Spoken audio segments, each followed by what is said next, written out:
Oi, boa tarde. Nós vamos agora para a segunda mesa deste dia de atividade do Encontros de Interrogação, que é uma mesa que, entre as intranquilidades, a primeira de todas, é uma das primeiras, pelo menos, que é o papel em branco, tá? Nós vamos ter, então, uma conversa aqui, e eu chamo a Paloma Vidal, o João Paulo Cuenca, o Bonassi, o Fernando Bonassi, e o grande Luiz Vilela, o nosso mestre do diálogo. Senta aqui. Fica ali no meio, Vila. Os curadores, a Cláudia Nina e o Tiago Rosenberg, eles colocaram como título assim, As Intranquilidades diante da primeira página. Como atravessá-la sem desistir. Quer dizer, vai ser uma conversa muito em função do processo de criação de cada um deles. E para a gente começar com as péssimas notícias, com as notícias ruins, eu começaria perguntando, vocês já desistiram? Desistiram muito? Pode dar um exemplo de desistência? Paloma? Deixa a Paloma do outro lado. Não, tudo bem, pode ficar aí falando, estou brincando. Se eu já desisti, acho que sim, inúmeras vezes. Acho que faz parte desistir. Mas eu tenho uma estratégia assim, que eu uso um pouco, que é de me deixar guiar por uma frase que é um pouco tentar driblar esse momento, né, de começar, porque você sempre vem com muita coisa, né, você sempre traz muita coisa, mas isso que você traz, ao mesmo tempo, não é nada, né, na hora que você começa, porque é só na hora que começa que alguma coisa acontece. Então, essa estratégia de deixar vir uma frase e que essa frase em geral tem a ver com coisas que eu estou pensando, que eu estou trabalhando, e depois ir de frase em frase. Mas às vezes a frase não vai adiante, a frase não te leva a lugar nenhum, né? Quais são os grandes motivos da desistência, que te provocam essa desistência?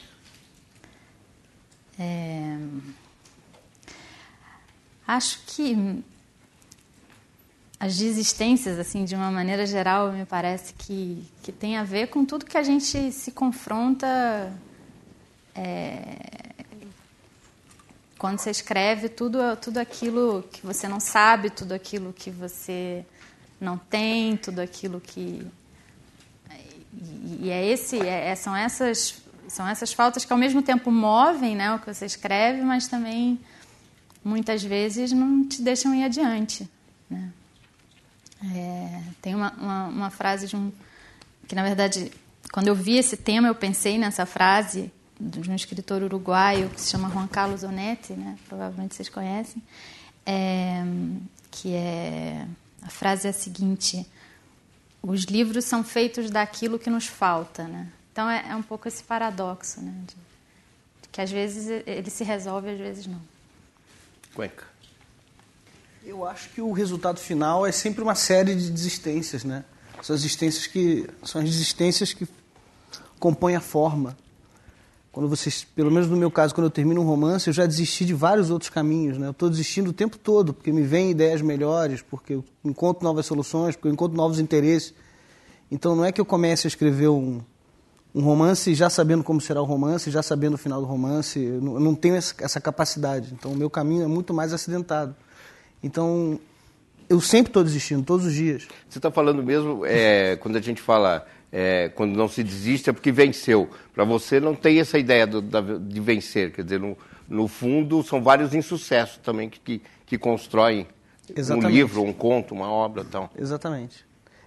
Agora, desistir e jogar um manuscrito no lixo, já fiz uma vez, mas acabei vampirizando esse manuscrito em outras coisas, né? Como você fez isso? Um personagem, uma situação... É uma situação... Em mais de um trabalho? Sim. sim. Sem a menor culpa. E por que coisas que foram utilizadas de outras formas, separadamente deram certo e juntas não deram certo? É uma decisão muito solitária, né? Na verdade, na minha experiência de escrever um romance, eu fico 3 anos, mais ou menos, escrevendo um romance, mostro para alguém no final do processo, mostro para um editor no final do processo. Então, essa escolha quem faz sou eu, né? Por que eu fiz essa escolha? Aí entra muita coisa. Eu não estou satisfeito com aquilo, porque aquilo não sou mais a pessoa que eu era quando comecei a escrever aquilo. Posso achar que não tem força, que não se justifica. Que a grande batalha mesmo é isso, né? Não se justificar. É conseguir botar alguma coisa no mundo que se justifique, no mundo onde tem o Luiz Vilela. Entendeu? Não, mas é isso mesmo. Já tomou um espaço. Essa que é a grande... Aí você realmente... Não, isso aqui... Não posso botar isso para fora. Vou tentar... As comparações. Depois vamos voltar nessa questão. Luiz Vilela. Obrigado por você estar aqui. A questão da desistência. Não, primeiro eu tenho que distinguir, né, a essa altura do campeonato, aquilo que acontecia comigo nos primeiros tempos, né, como escritor que estava começando, e o que acontece hoje, né? Fiquemos no hoje, né? Desistir, propriamente, eu não me lembro de desistir de nada que eu comecei, não. Agora, isso não vai nessa explicação, nenhuma empáfia, né, nenhuma autossuficiência. Mas é que eu penso muito antes de escrever, antes de começar qualquer coisa. Então, pensar é uma palavra fraca para expressar o que eu quero dizer. Quer dizer, é aquela coisa que, enfim, você achou um dia que poderia dar, né, um conto, um romance, uma novela, sei lá, e que você vai acalentando, né? Tem hora que pensa, tem hora que esquece daquilo e tal. Mas você percebe com o tempo que aquilo vai crescendo, né? Que chegou num ponto e você falou, bom, isso aí eu vou escrever, essa coisa, né? E então, quer dizer, esse processo é um processo, no meu caso, longo, né? Que às vezes eu escrevo hoje uma coisa que eu pensei há, sei lá, quantos anos atrás. E então eu não tenho pressa. Aí no momento Você faz anotações? Faço no sentido, isso também... Essa memória vem de onde? Como é que você lembra de uma coisa que você pensou há tantos anos? Se é uma coisa forte, ela fica em mim. Eu não esqueço mais daquilo, né? E isso é exatamente uma prova de que aquilo eu vou escrever, porque não me deixa mais, né? E aí chega aquele ponto que eu acho que vocês todos devem sentir, todo escritor, né? De uma pressão interna, olha, tem que botar isso para fora, né? Tanto é que a criação literária, tantas vezes comparada aí a um parto, né? Então, ou seja, na hora das dores do parto, você tem que botar aquele negócio para fora. Então, quando eu chego a esse ponto que eu começo a escrever, dificilmente aquilo que eu comecei vai ser perdido, porque acontece sim, né? De mudar, que é possivelmente outro papo nosso aqui agora, né? Você vai mudando e todo o processo aí, a caminhada daquele texto na página branca, né? Só para fazer um pequeno adendo da minha fala aqui, a questão da página branca, tão temida página branca, né? Vou dar uma sugestão para alguns autores que têm tanto medo da página branca, que escrevam numa página amarela, uma página azul, quem sabe tem uma página verde, né? Porque verde é uma cor calmante, né? Tranquilizante. Então o cara às vezes perde esse pavor da página branca, né? Bom, depois o Bonassi. Bom, boa tarde.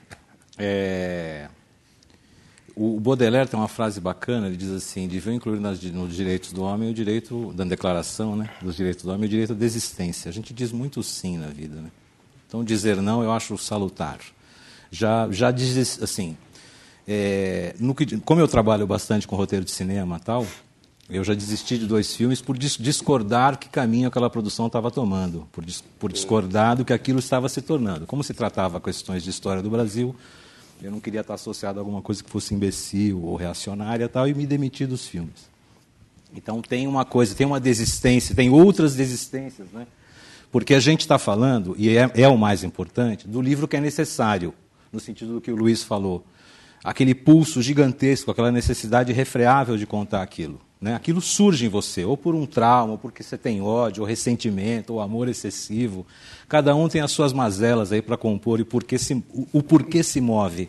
Mas aquilo vem, você precisa contar aquilo por alguma necessidade premente da sua vida. No meu caso, quando eu sinto que este pensamento, o que ele chamou deste pensamento é forte, eu começo a colecionar informações sobre aquele assunto. Não é nem necessariamente sobre o estilo literário, não. Fotos, textos, coisas que eu vou colecionando em pastas ou em livros, tal, para formar um conjunto de coisas, pequenas ideias de estrutura, tal. Eu não consigo começar antes de ter o fim, de ter a noção do que vai acontecer. Não tenho a noção do meio, mas gosto de ter a noção do fim. Você não tem a noção do meio, não mas tem a noção do fim, a necessidade de chegar lá, né? Aí você, depois de juntar essa massa de informações, um dia, aí você começa a pensar na cadência do texto. Como é que isso começa? Que pulso vai ter? É primeira, é terceira pessoa? É descritivo? É mais filosófico? É mais... Para onde eu estou indo? Aí você começa, é um processo lento em que você, como ele, assim, você pensa, aquilo é importante, se acumula um quantum de informação e aquilo começa a vazar de você, é hora de você começar. Mas eu também tenho a experiência de uma coisa que se perdeu, de um romance que se perdeu, que começou a ficar palavroso, não ia para lugar nenhum, não estava mais dizendo nada, e lembrando... Ele se perdeu por quê? Porque ele ficou... Não sei te explicar, cara. Chegou uma hora que eu dizia... Aquilo não, como dizia o Quiroga, não interessava a ninguém. É preciso que as coisas, apesar de serem coisas tão íntimas, né? A gente fala de coisas profundamente, como eu sou ateu, coisas psiquiátricas, de uma profundidade absolutamente psiquiátrica. Então você está falando de coisas que te colocam são ou maluco. Mas assim... É preciso que aquilo seja comunicado. Para você, quando você conversa com outro, aquilo fez sentido. É meio psicanalítico nesse sentido. Quando você realiza a obra, quando ela se fecha, quando você considera que ela está acabada, é um alívio, entende? E ela tem que ser comunicante, assim. Então, eu achei que eu não estava mais dizendo nada, nem para mim mesmo. E aquilo foi parado. Mas também, como Cuenca, certos pulsos que tinha lá, certas histórias, certos entrechos, eu aproveito para conto, enfim. Mas tem essa experiência. Você canibaliza em outras histórias. Mas, assim, perdeu-se. O amor acaba também. Agora, vocês têm... Pois não, Vilar? Desculpa, eu queria só... Eu acabei ficando sem responder a sua pergunta, né? Agora que eu percebi. Que se eu tomo notas... Você me pergunta. Sim, eu tomo. Isso eu acho, no caso... Vamos ficar mais uma vez no caso do romance, né? Que é um trabalho maior, mas de maior fôlego, né? Digamos assim. Tomo notas, assim, de... pequenas notas, uma cena tal, uma fala de um personagem que me vem, às vezes pronta, né? Ou às vezes depois eu mudo um pouquinho. Isso ajuda a ir materializando aquela ideia, né? Quer dizer, eu vejo de repente, tem um caderno lá inteiro de notas, tudo, fala, puxa, né? Isso aqui está aqui o esqueleto, não de esqueleto, né? Mas está aqui pedaço de um romance, né? Isso é muito importante e ajuda, de certa forma, a... essa caminhada que você vai ter depois do livro, né? Porque ali são, de alguma forma, bússolas, né? O que te ajuda a caminhar nessa selva escura que é para mim, né? O caminho depois que vem da criação, que, diferente de você aí, eu nunca tenho fim. Eu não sei o que vai acontecer. Você não trabalha com fim? Eu não trabalho com fim, né? Se eu souber tudo... Isso, de certa forma, mata um pouco a graça de eu escrever. Sabe? Você também, Cuenca, Paloma? Nunca sei. Você também não... Eu não consegui escrever um livro que eu já soubesse o final, porque eu não ia ter motivo para escrever o livro. Não é uma coisa muito pessoal. E mais que isso, muitas vezes eu não sei muito bem, em determinado ponto do livro, o que vai acontecer na próxima frase, linha, página, diálogo, e tem grandes viradas de coisas que eu não vou contar, mas enfim, tem grandes decisões, porque parece que é uma decisão muito grande, porque alterou completamente o rumo de um livro, e que veio sem eu saber. Agora ele vai fazer isso. Exatamente comigo. E o leitor, ele pode pegar um pouco dessa sensação, né? É o que a gente quer um pouco também, né? Claro, é que a gente surpreenda as pessoas como nós fomos surpreendidos. Sabe Você também, Paloma? Você também não atua com... É isso que eu estava falando dessa frase que vai levando e que, de alguma forma, eu fico esperando que ela chegue, que ela vá me guiando. E frequentemente o que acontece é que tem uma surpresa para quem escreve. Eu acho que talvez seja a coisa mais feliz para quem escreve, que é essa surpresa para você mesmo, né? De onde que aquilo foi parar e às vezes também com uma surpresa um pouco assustadora, né? Do que aquilo é capaz de dizer sobre você que não estava... Às vezes bem depois. que não estava previsto, né? E nesse sentido eu acho que a literatura tem ainda essa grande função, digamos, que é de conhecimento, de autoconhecimento e de poder abrir para alguma coisa que não estava previsto, né?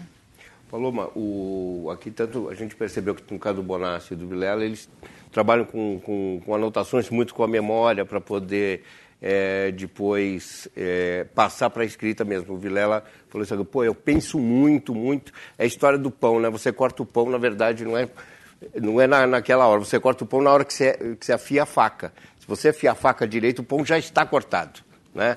Ele já era o pão. Então, é mais ou menos o que me parece o caso do Luiz Vilela e também o do Bonassi, quando ele anota, quer dizer, ele trabalha muito com o trabalho anterior. No caso de vocês dois, como é? Bom, o que eu estava falando, que eu acho que o começo ele é uma coisa assim bem paradoxal, porque você tem e não tem, né? Então, na verdade, tem toda uma preparação. Eu tomo notas dessas frases, né? Coisas que eu acho que podem me ajudar a começar e que podem me ajudar a seguir depois, estão anotadas. Eu também tomo notas e essas notas depois, você estava falando dessa caminhada depois, né? Fico pensando também quando o livro depois sai, você fala sobre o livro, né? E muitas vezes eu volto a essas notas para tentar ver se eu entendo, né? Por que aquilo foi daquela maneira, né? Tentar rastrear nas minhas próprias notas. Então eu tomo nota, né? Mas ao mesmo tempo, isso que eu estava falando, que eu acho que tem uma coisa ali que é do começo, que é uma espécie de bagagem vazia, assim, né? Como se você tivesse uma bagagem, mas uma mala, mas a mala é vazia, né? Então tem aquele momento em que aquilo é um começo, de fato, né? Onde a escrita se toca com a realidade mesmo. Você tá dentro e fora do texto ao mesmo tempo, né? O texto não existe, mas ele já existe. Não sei se dá para entender. Antes de chegar nisso, a coisa do pão, eu não sei se eu corto o pão com uma faca muito afiada. Eu acho que eu corto o pão com uma chave, com uma luva de boxe. Esse ruído me interessa, do pão mal cortado. Falando desse, eu concordo muito com estar dentro e estar fora, né? Eu acho que quando você entra no estado de sintonia com o que você está escrevendo, acontece uma coisa que eu chamo de quase como uma existência limítrofe, em que tudo que você absorve está sendo convertido por algum filtro àquele romance. Quer dizer, os quadros que você vira, os filmes, a música que você escutar, a experiência que você tiver, as conversas que você tiver, as pessoas que você conhece, tudo aquilo você começa a converter como um ladrão para aquela sua experiência, né? E aí, esse ponto, que é quando o romance começa a dar certo, é mais ou menos quando a sua vida começa a dar errado. Pela minha pequena experiência. Mas aí ele está dando certo. Porque você vira uma espécie de refém. Porque você não sabe direito o que é que está levando, se é você ou se é aquela história, se as suas atitudes em determinado momento não são um laboratório ou não. Não é um laboratório autobiográfico, é uma coisa muito mais... muito menos óbvia, talvez mais sofisticada que isso. De você pensar como, de repente, um personagem pensaria. E aí a sua moral também fica estranha. Tem um imã moral aí também, que fica alterado, que fica desregulado, né? Dependendo do mergulho que você fizer. Mas isso extrapola a sua relação com o texto na hora da escrita? Quer dizer, extrapola no seu dia a dia?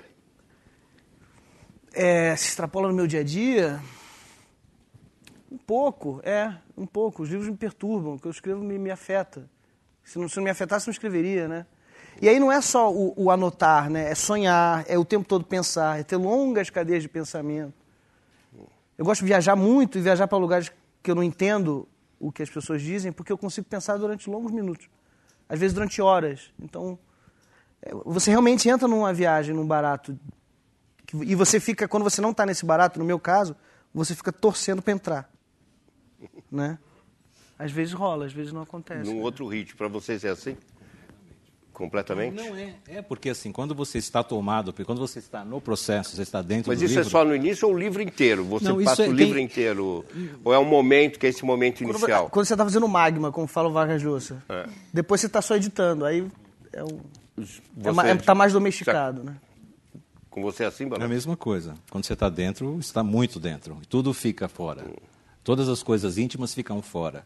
Só fica dentro o livro. Então, eu entendo o que ele fala. Sim, você conversa e ouve com 2 ouvidos. Um é o teu, outro do personagem, ou do narrador, dependendo da escolha que você faz. Mas esse é por isso que a gente se torna escritor, bicho. Porque é por isso. A gente quer ficar refém disso. É um tesão maravilhoso, entendeu? Às vezes, uma boa relação de amor pode te propiciar algo muito... parcamente semelhante a isso. Porque você goza e acaba. Porque você goza e acaba quando fode, por exemplo. No livro, não. No livro você está fodendo constantemente de pau duro e não precisa gozar. A tragédia é quando você acaba. Quando você sente que aquilo está com os dias contados. Que aquela sensação de prazer enorme de você estar fazendo um bom trabalho... Meu contador, chamado Tairone Vitorino, adora contabilidade. E ele passa horas explicando para mim a beleza matemática da mentira que é a contabilidade. Como você aproxima números que não deveriam estar perto.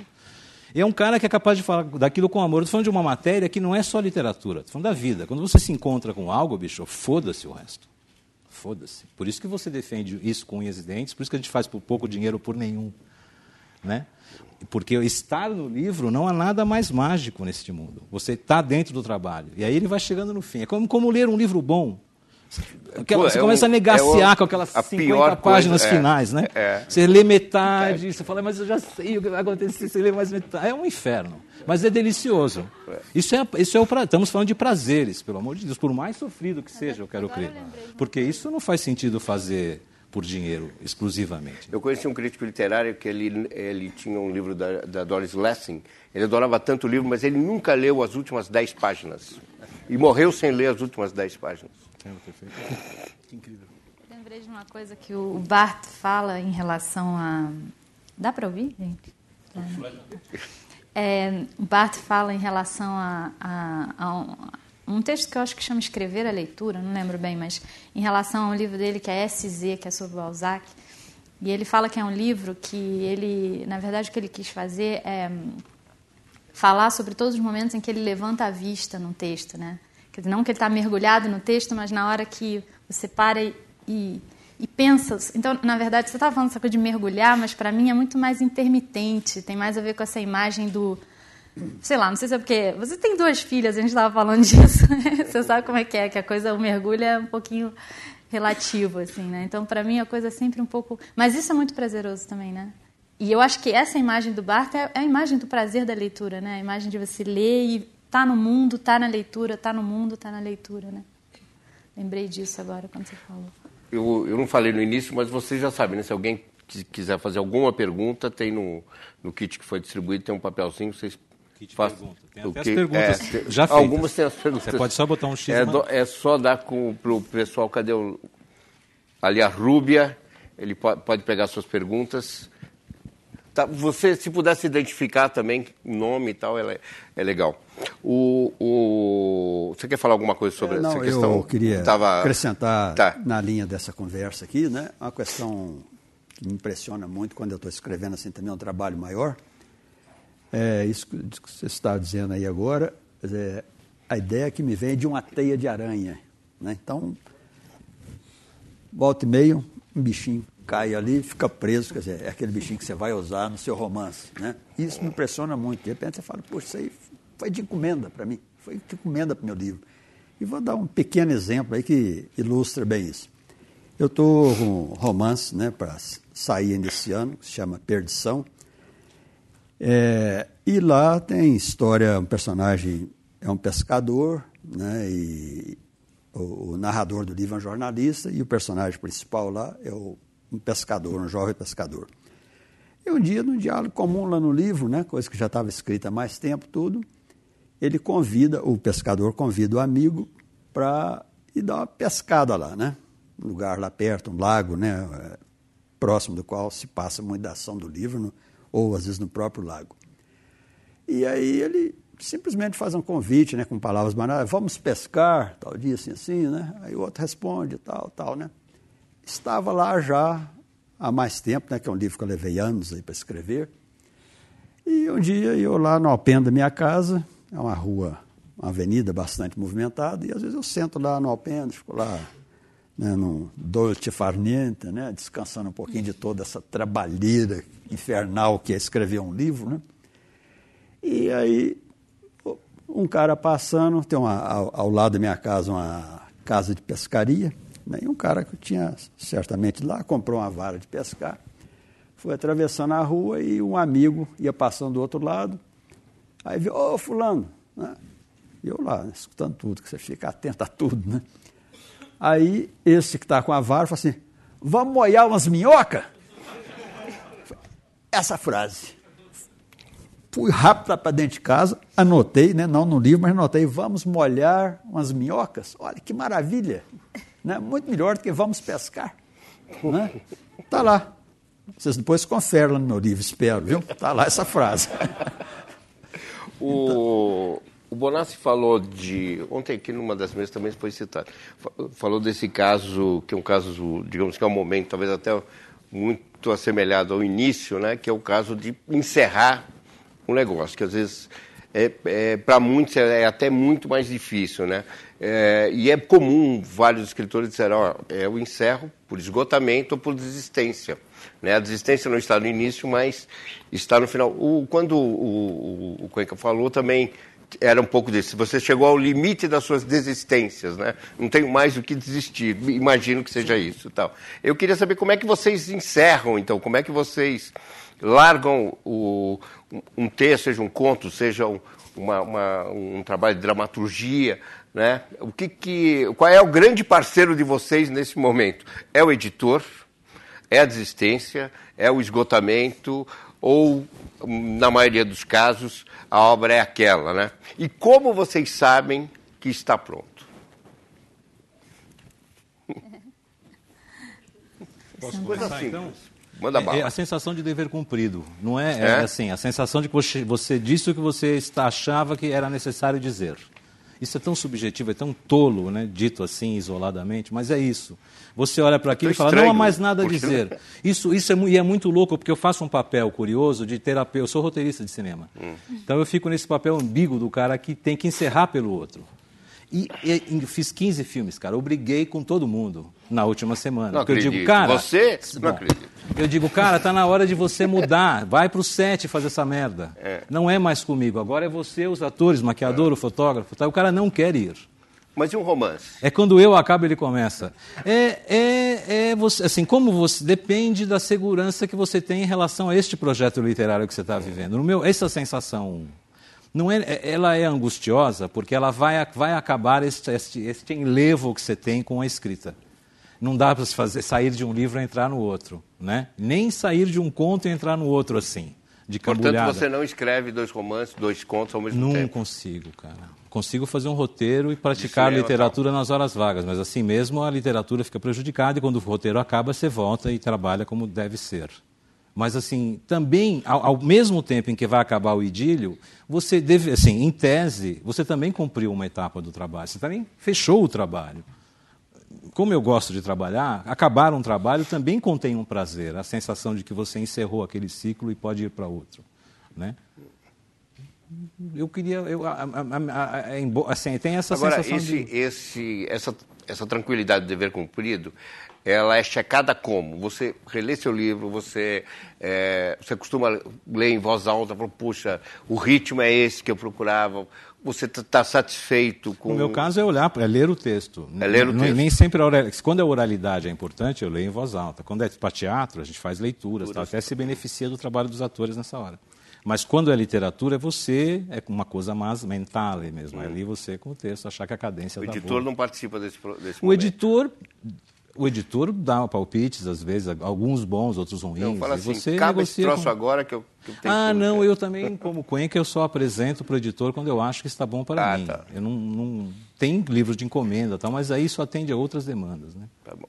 E você, Luiz? A questão de terminar o livro, é importante separar vamos chamar o copião, né? Quer dizer, o primeiro rascunho, a primeira versão do livro, depois pronto para mandar à editora, né? Então, com relação ao primeiro, que pode demorar meses, anos, né, tal, eu acho que a sensação, quando você põe The End, né, como nos velhos filmes de Hollywood, né, The End, puxa, aquilo é você saber que está ali conquistado o livro, que ele existe, né? Quer dizer, você arrancou do nada alguma coisa que está ali. Isso, para mim, é a melhor sensação que existe. Então, quer dizer, está ali, aí posso ficar de barriga para cima, né? Quer dizer, sei que o livro está ali, pronto, posso voltar a trabalhar nele daqui 1 ano, 2, sei lá quanto, mas ele está ali. Então, eu tenho essa tranquilidade. Esse é o grande momento. Agora, o outro processo, esse sim é demoradíssimo, mas é prazeroso, detesto essa palavra prazeroso, mas usam tanto que eu já estou contaminado por ela. Eu comecei, eu já falei. Você já falou? Então foi você que me transmitiu esse vírus. Não, eu falei também. Mas você também? Eu também falei. Ai, meu Deus. Eu estou definitivamente contaminado hoje aqui. Pelo prazer. Mas então, depois, né, que vem todo esse trabalho, né, de reescrever, e aí é um trabalho que leva anos, mas essa tranquilidade, porque você sabe que o livro está ali, né? Questão de agora de trabalho de carpintaria, né? Capinar o mato, para usar uma coisa bem mineira, né? Você vai capinar o mato, né? Tirar lá as urtigas e tal, né? Isso eu acho assim o trabalho muito demorado, mas é o mais prazeroso, para usar a palavra de vocês novamente. Porque você sabe que ali agora é questão mesmo de tempo, de tal, né? Um momento ou outro você trabalha no capítulo, no outro, mas você tem aquela sensação que o livro está ali, que você não tem quando você está escrevendo, porque você não sabe, né? O que vai virar daquilo tudo, né? Então, para terminar, mas voltando exatamente ao início, que é a questão básica colocada, né, na nossa mesa aí, a questão da como atravessar, né, aquela primeira página, né? Então, no meu caso, né, isso apenas digo no meu caso, porque cada autor tem certamente a sua maneira, as suas idiosincrasias, né?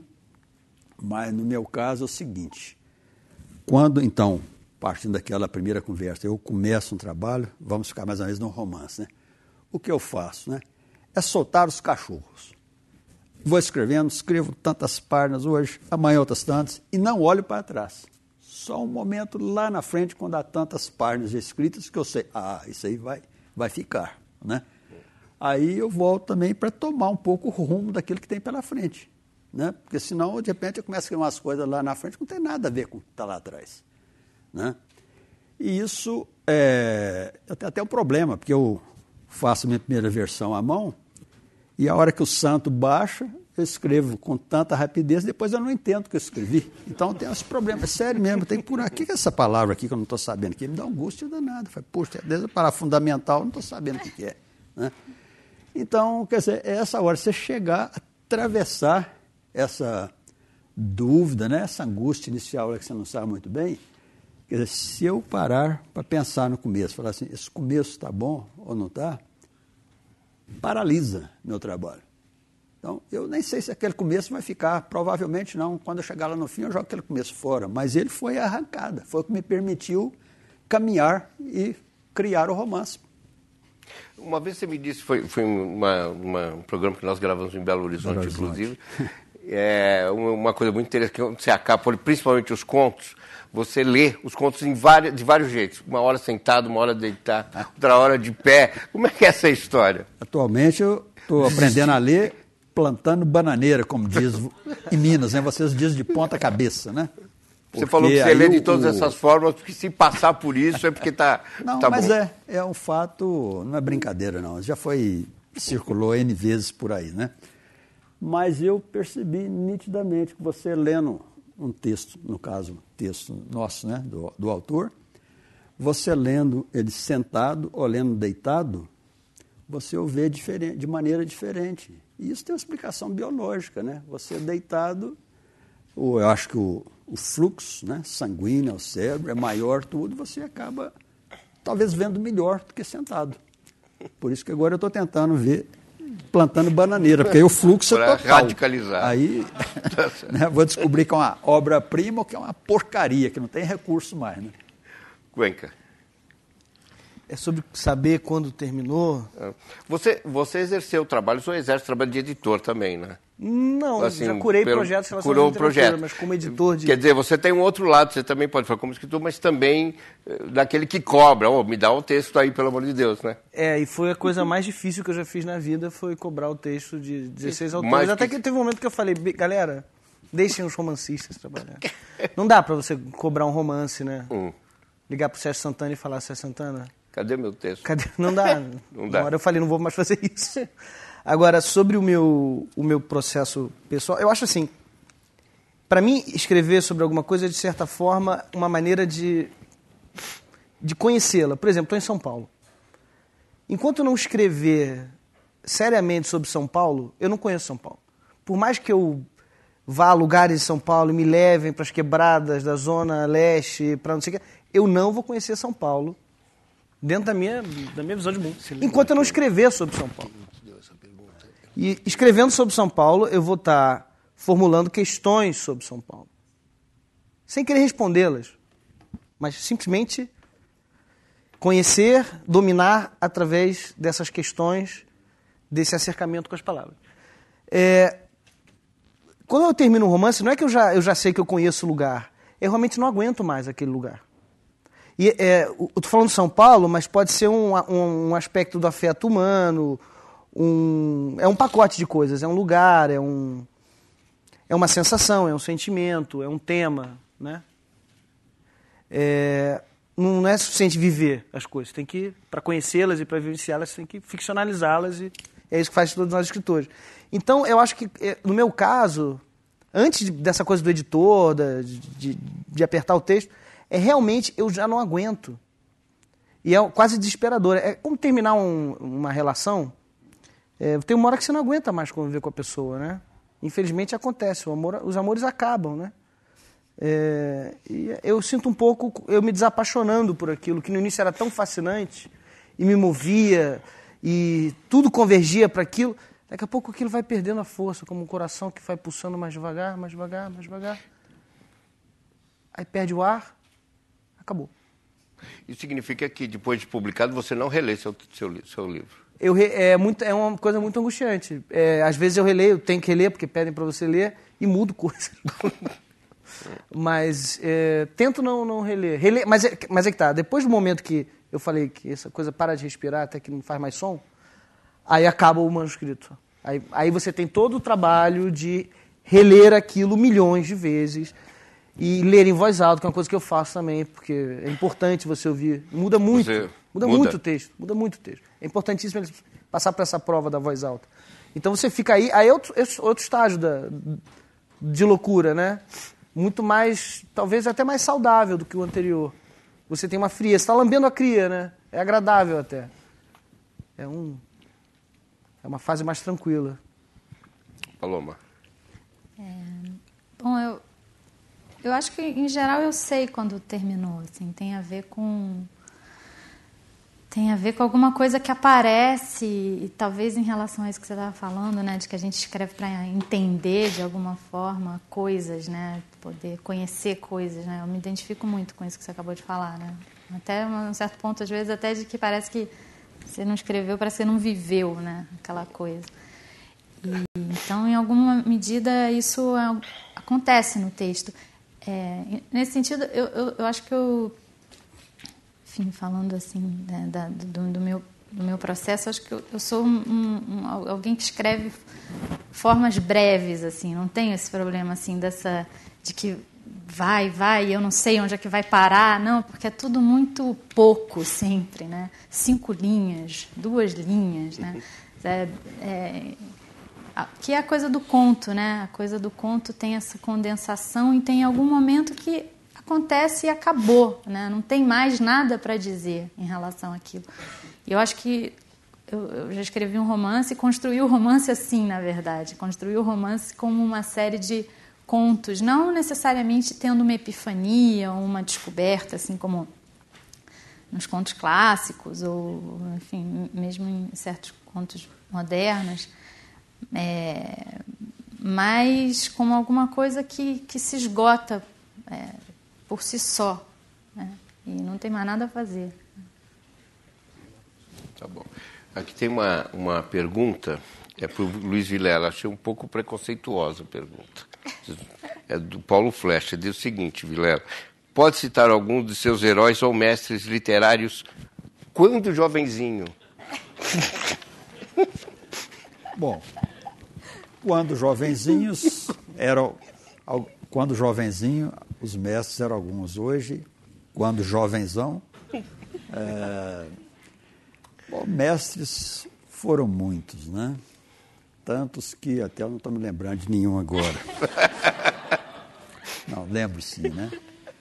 Olha, essa pergunta chega a uma certa altura da vida, cansa um pouquinho você fazer aquela relação de autores, fulano, né? Porque todo mundo influenciou. Eu costumo dizer que às vezes um mau livro influencia mais do que um bom livro. Porque você acha tão ruim que fala, bom, isso aí é o que eu não devo fazer de jeito nenhum, né? Então, eu acho assim que isso é literatura ocidental, né? Muita gente boa, e se eu for citar A ou B, né? Mas, para não ficar sem atender para ter uma referência, né? pelo menos, né? Vamos citar aqui 3 autores, né, que foram muito importantes, 2 autores, né? Aliás, 3 mesmo, 3 autores que foram muito importantes nos meus começos, principalmente com relação ao conto, né, que eu comecei mais escrevendo contos, né? Que foram um brasileiro, Dalton Trevisan, um europeu, Chekhov, e um americano, Hemingway.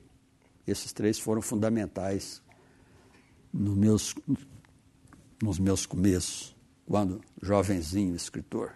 E quando jovenzão?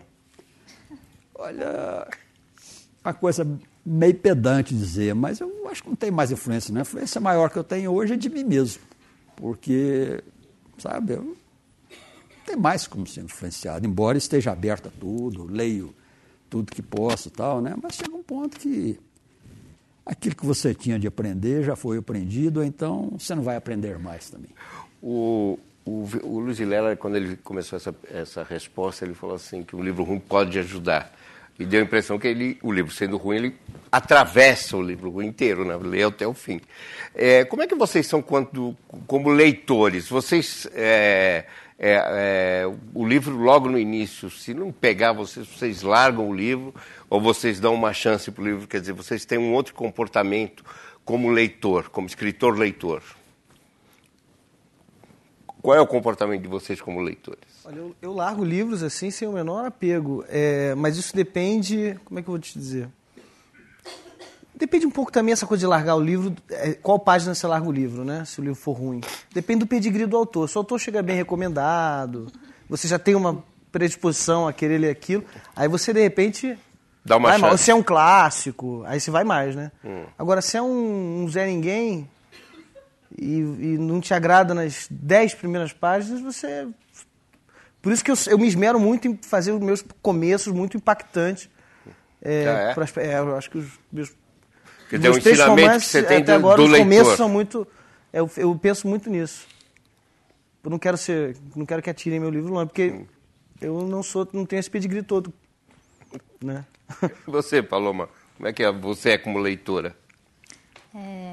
Bom, eu sou uma trabalhadora da leitura, né? Trabalho com isso, leio muitas coisas para dar aula e trabalho com literatura contemporânea, então eu sou insistente, eu sou uma leitora que tem essa persistência de tentar entender o que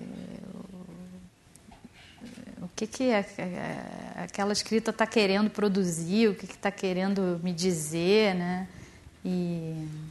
Mas é verdade que, em geral, os livros também já chegam para a gente com indicações, com comentários, com uma leitura de alguma coisa no jornal, de um amigo que leu, né? Então, os livros não chegam nas mãos da gente virgens, assim, né? Eles chegam já com uma história. Caramba, mas então significa que quando você escreve, você também pensa que o seu livro vai passar pelo mesmo processo. Vai, com certeza vai. Não, ela vai fazer esse mesmo processo conforme ela vai escrevendo. Em que sentido você está falando? Vai passar pelo mesmo crivo, né? Quer dizer, olha, será que ele vai ser recomendado, vai ser lido só se for recomendado? É claro, né? Nós somos uma grande família, né?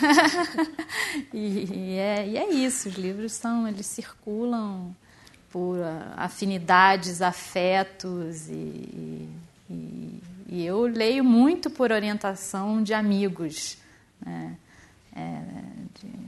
Tal livro eu gostei, esse livro você vai gostar, né? Eu leio muito assim e aí vou construindo assim as minhas leituras. Você, Vilela, você já disse que você atravessa o livro. O meu livro. Não, o dos outros. Sim, não, pois é.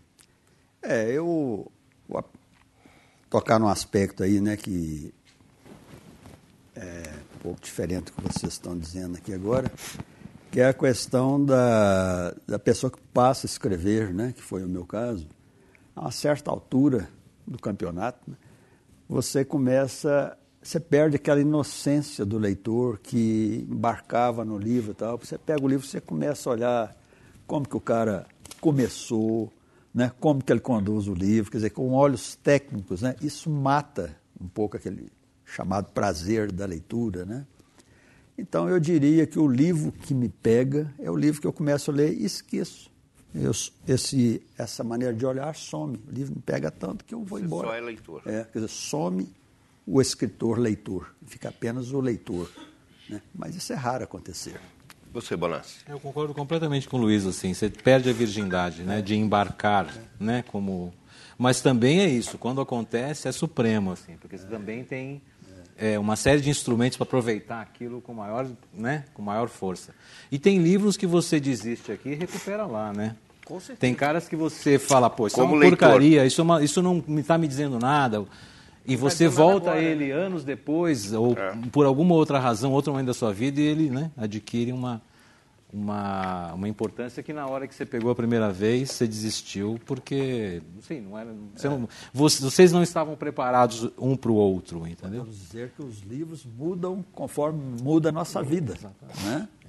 Ontem, falando sobre essa coisa de às vezes, de procurar algumas chaves ou alguns momentos da escrita, se para, não só no início, mas ontem o Nelson de Oliveira, na primeira mesa, ele disse, na primeira mesa, ele falou que ele utilizava quando a coisa não saía, não fluía, ele utilizava a leitura eu acho que é David Goldwyn, que ele citou, não sei se alguém lembra, que é a ideia de que a literatura vem um pouco da literatura, né? Ele falou, quando ia lá, pegava um trecho do cara, tal, não sei...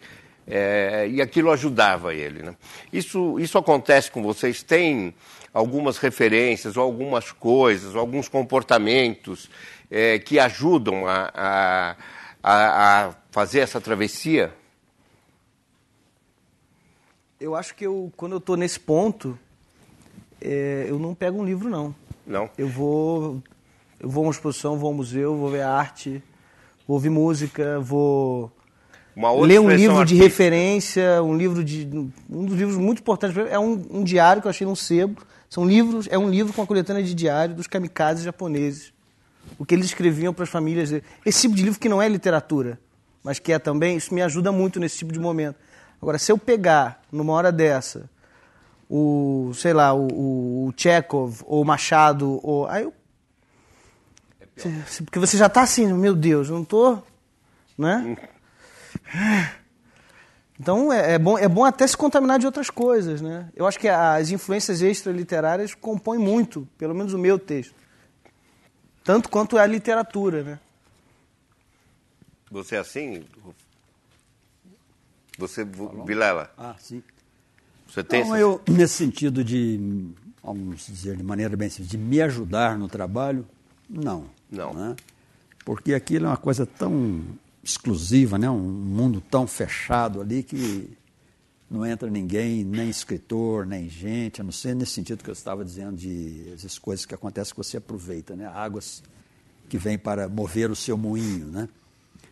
Mas eu leio mais no sentido assim até de fugir, ao contrário, né? De fugir um pouco daquilo que eu estou fazendo. Então eu leio uma outra história, uma outra coisa que me afasta, me dá aquele descanso para depois eu poder voltar ao livro, né? Nesse sentido de voltar ao meu trabalho, né? O livro que eu estou escrevendo, né? Agora, para arrematar essa conversa um pouco assim, de maneira mais geral, a questão, enfim, toda de escrever, né, um romance, né? Eu, quando escrevi o meu primeiro romance, que eu estava com 23 anos, um livro chamado Os Novos, eu, como acho que todos nós escrevemos, né, um livro maior, o problema das interrupções, né, que é muito difícil você pegar um livro maior e todo dia e tal, chegar ao final dele. Eu acho que isso nem existe. A não ser, claro, alguns escritores, né, como Balzac, que escrevia um livro da noite por dia, e às vezes um grande livro, né? Mas, então, aí, com essas interrupções todas, né, que é um momento sofrido, eu acho, para nós, né, que você, às vezes, não às vezes tanto por causa do trabalho, né, mas interrupções da vida, obrigações, acidentes, né, enfim, isso que acontece na vida de todo mundo, né? Então, com isso tudo, aquela volta, né, às vezes difícil, você retomar, entrar de novo naquele mundo próprio ali, né? Todo esse processo, aí você vai, embala de novo, de repente outra coisa te obriga a parar, né? Então, isso é uma caminhada difícil. Então, às vezes, voltando agora, quando eu estava escrevendo meu primeiro romance, às vezes eu tomava umas notas assim, sobre o meu trabalho mesmo. Um dia eu formulei para mim mesmo, assim, 3 regras para escrever um romance: começar, continuar e acabar. E não é fácil, nada disso. Tá bom. Tem uma pergunta aqui, Nina Ferraz, que é uma questão, talvez aprofundar um pouco mais essa questão das anotações, é mais técnica, mas é interessante de qualquer forma. Quer saber se vocês fazem quadros estruturais do livro. O Reinaldo Moraes, por exemplo, ele ocupa a casa inteira com anotações, tal. Pelo menos o primeiro livro, tanto faz, ele ocupava o apartamento com anotações para não se perder e tal. Se vocês fazem isso, e se vocês, no caso dos personagens, vocês, antes de começar realmente a escrever, vocês fazem um quadro do que seria, digamos, as questões até anatômicas, psicológicas, sociais, culturais desses personagens. Vocês escrevem um perfil antes. Eu não. Você não? Não. Nem quadro, nem nada. Não, tem anotações, né? Como dizia. E tem frases, tem anotações, tem fragmentos, mas não tem nada muito estruturado. Acho que não é assim que funciona para mim. Acho que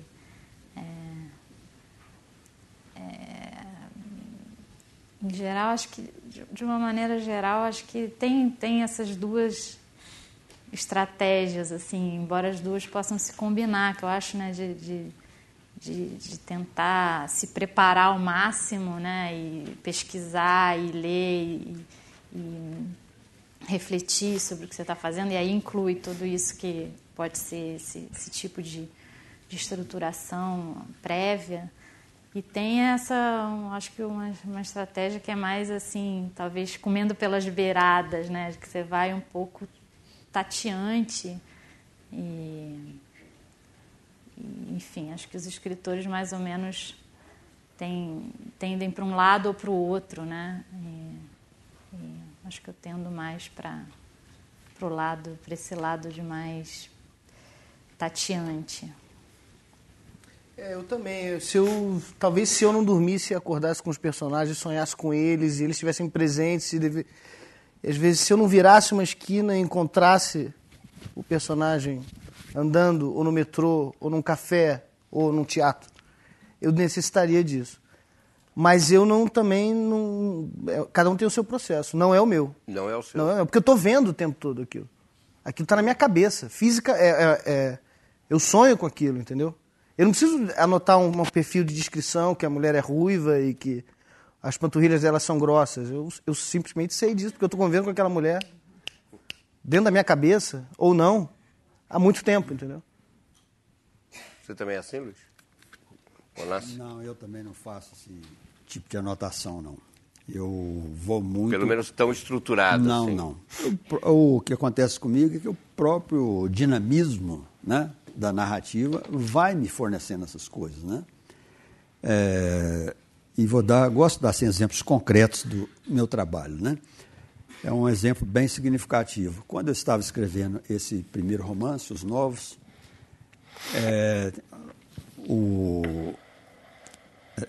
na terceira pessoa, eu tinha lá o personagem principal, né?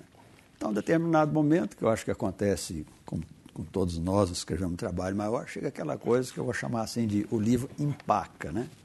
Você está ali naquele momento, você sabe, e agora? Para onde que eu vou, né? Quer dizer, para onde que vai o livro e tal, né? Esse personagem aqui, né? Então, eu, nessa coisa aí, e é uma coisa que eu sempre faço, faço tudo para o livro seguir, né? Em frente. Então, pensando lá, a história se passa em Belo Horizonte, né? E havia já várias... Isso lá para meados do livro. Aí eu pensei, o que eu faço agora? Aí me veio a ideia, falei assim, vou levar o personagem, né? Quase que assim, literalmente, vou conduzir o personagem ao Parque Municipal, né? Que é o lugar lá muito conhecido em Belo Horizonte, né? Tem lá o lago, tem os barquinhos, né? Muita árvore, né? E tem lá um passeio que rodeia o lago, né? Aí, bom, levo o personagem para lá e põe lá o personagem caminhando, né? De repente, não mais que de repente, ele vê o professor de colégio dele, que eu não tinha nem de longe pensado nesse personagem. Professor de colégio. Aí ele encontra o professor, começa a conversar e tal, e esse professor veio a ser depois um dos principais personagens do livro. E até aquele momento eu não tinha nem pensado.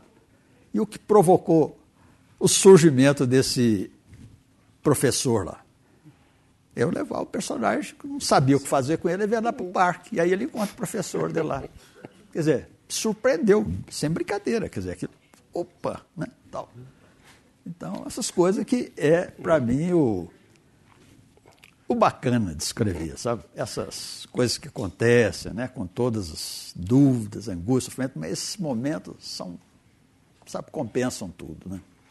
Para você, Bonassi. Quer dizer, quando está muito dentro para precisar fazer isso. Embora eu seja o cara, assim, embora quando você tem a iluminação de uma certa ordem, eu também anoto.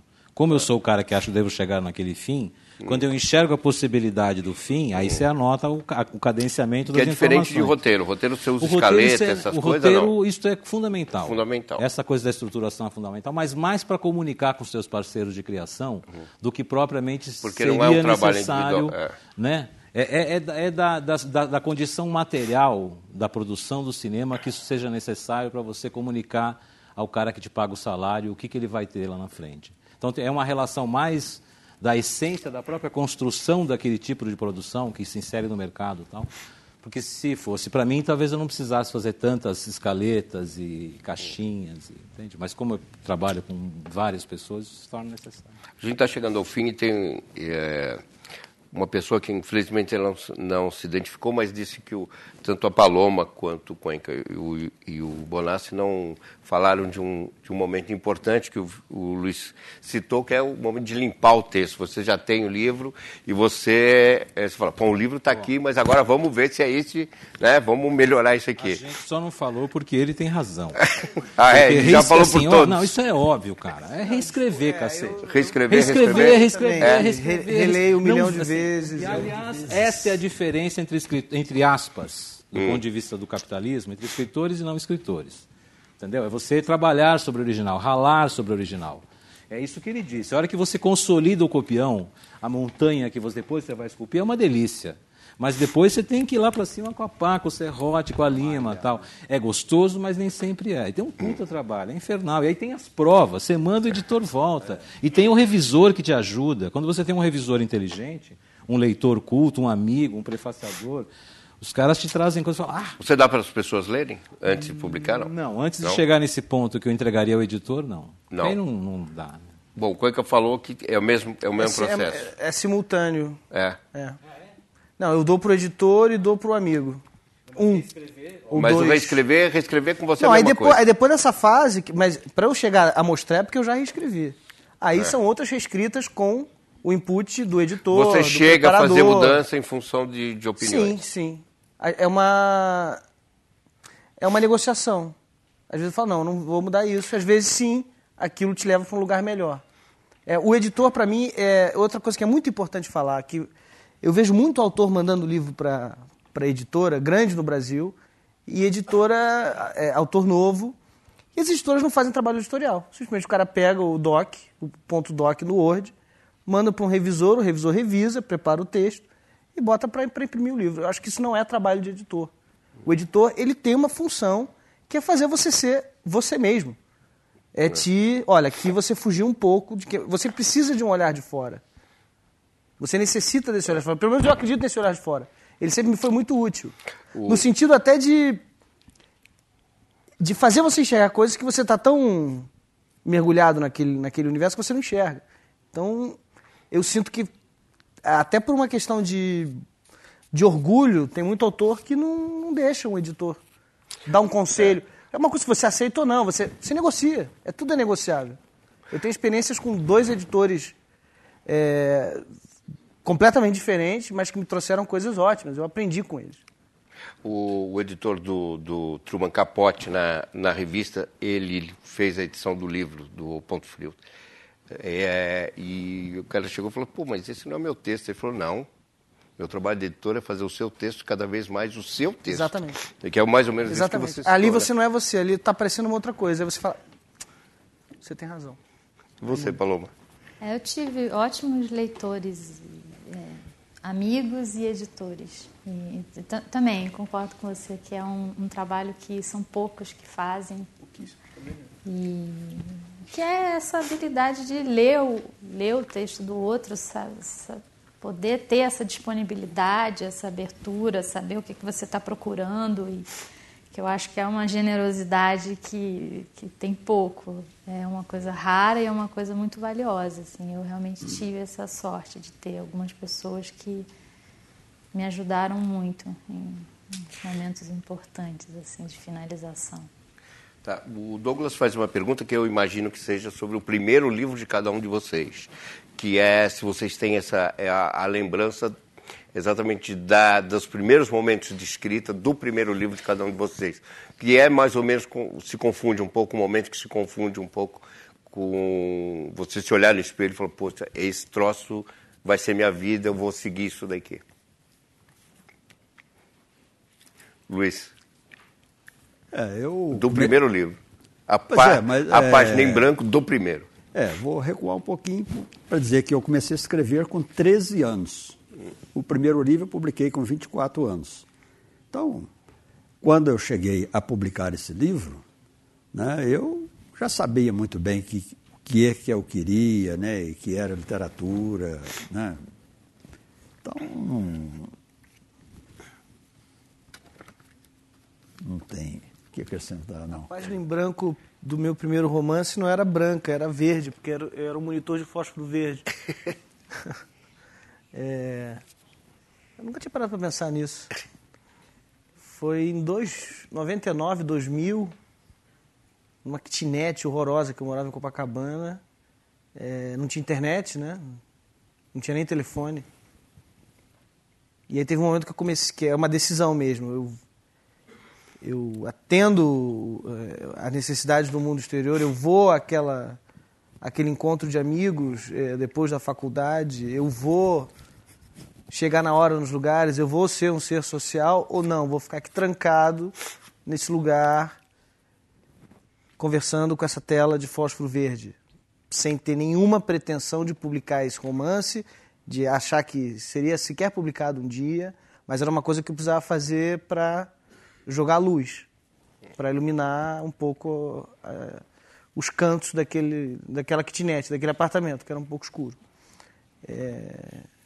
Boa lembrança. 99, 2000.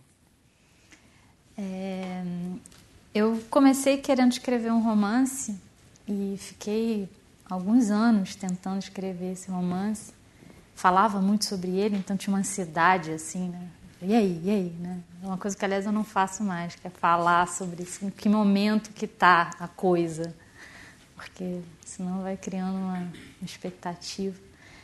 E aí eu fiquei nessa expectativa até que numa conversa com uma amiga, sei alguma coisa que ela falou, que eu me dei conta que aquilo tinha que ser um conto, que aquilo tinha que ser cortado, tinha que ser terminado.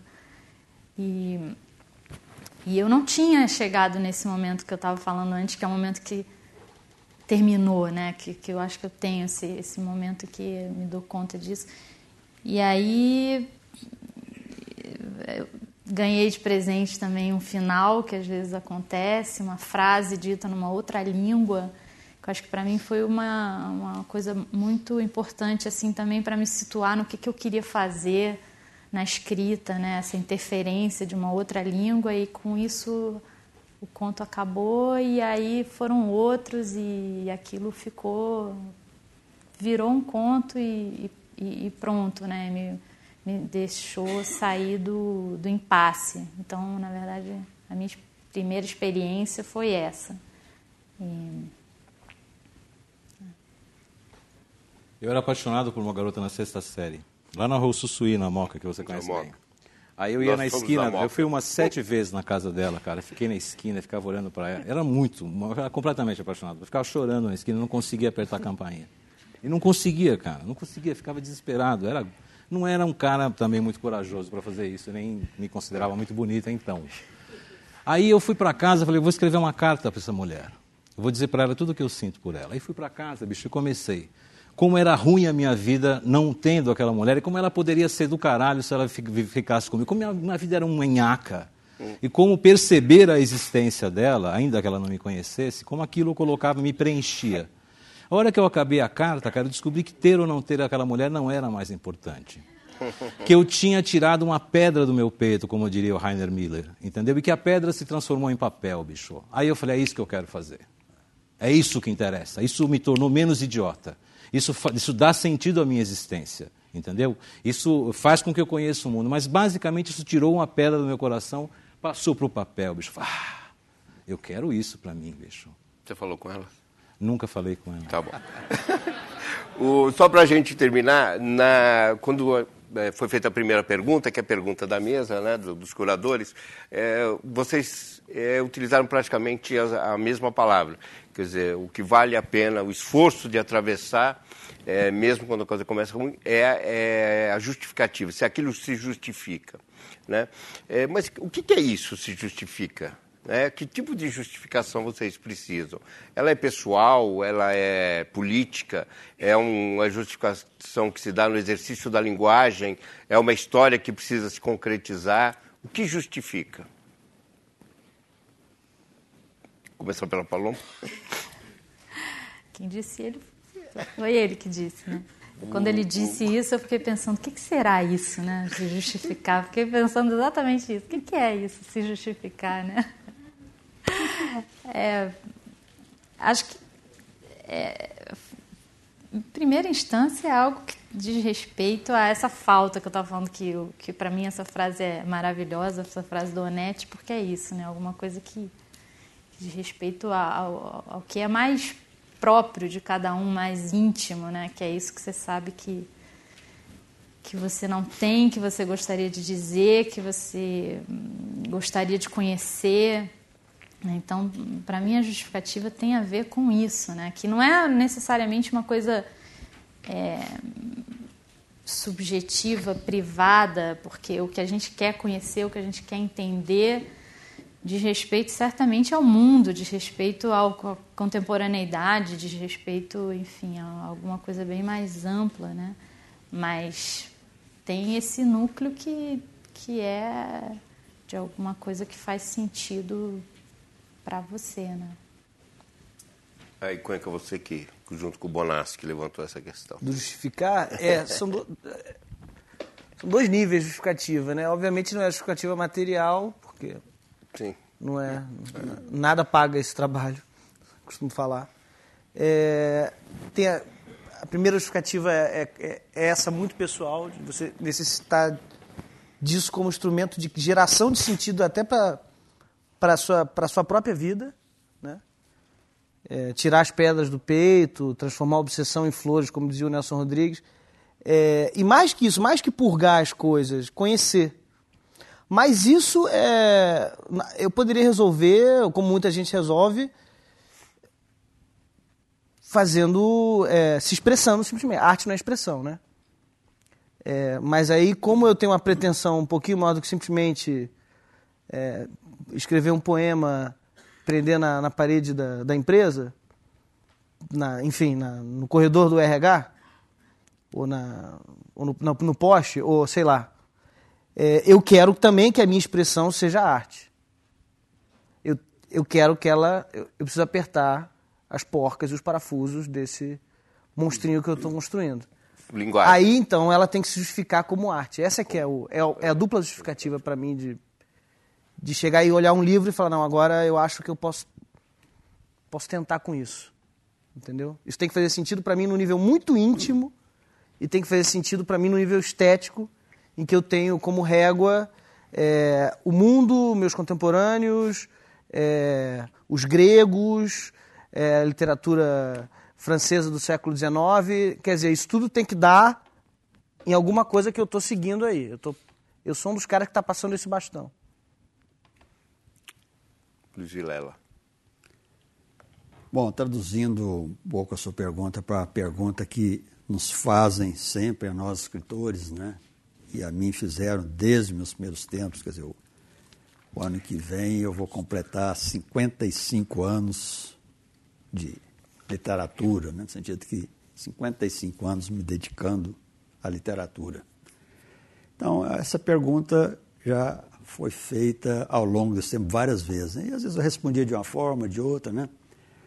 E, finalmente, um dia, numa das maiores entrevistas que eu dei, eu respondi de uma forma que me pareceu a forma, para mim, definitiva e que expressava tudo que eu queria dizer.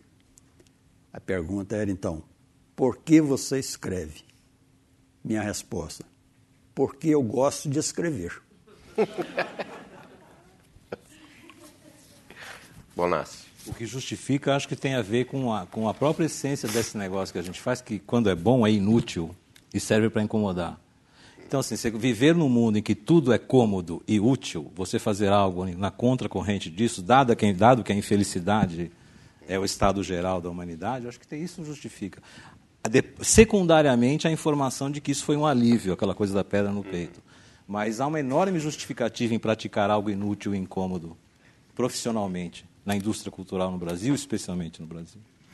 Tá certo. Paloma Vidal, Paulo Cuenca, Luiz Vilela, Fernando Bonassi, obrigado pela participação no encontro de interrogação. Daqui a pouco começa a próxima mesa.